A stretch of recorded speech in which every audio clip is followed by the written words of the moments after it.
I disliked my roommate in our second year of university for a long time. Why? Because she was obsessed with trash.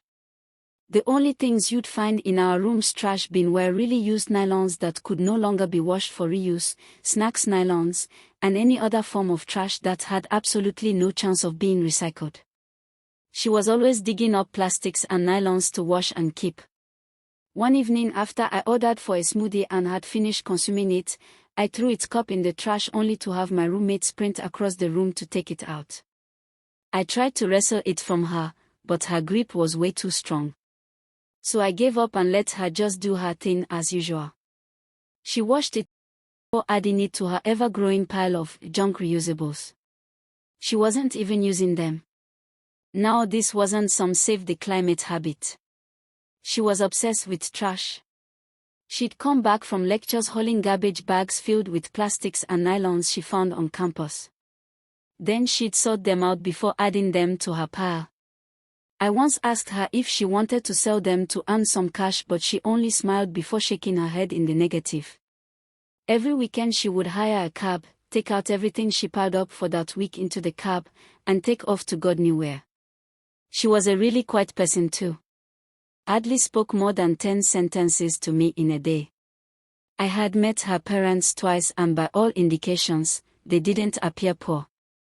In fact, our room was one of the biggest in the hostel and had facilities only a few other rooms had.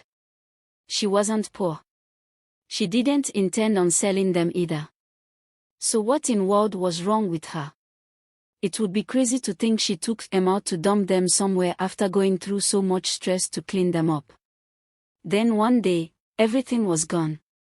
When I say everything, I mean everything. Her included. I came back from lectures really tired and all I wanted was to lie down and just sleep off till the next day. However, fate had other plans. The first thing I noticed when I entered the room was the bare wall facing our beds. It was a Thursday evening and she never took her piles of sacks out during the week.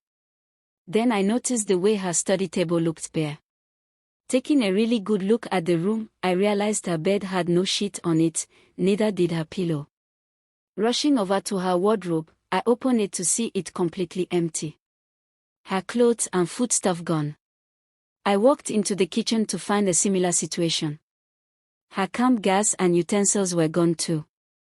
It looked like I never had a roommate to begin with. What was happening? Taking out my phone, I dialed her number. I kept being redirected to leave a voicemail after several attempts, so I eventually did. I went out of the room and headed to the porter's desk at the entrance of the hostel.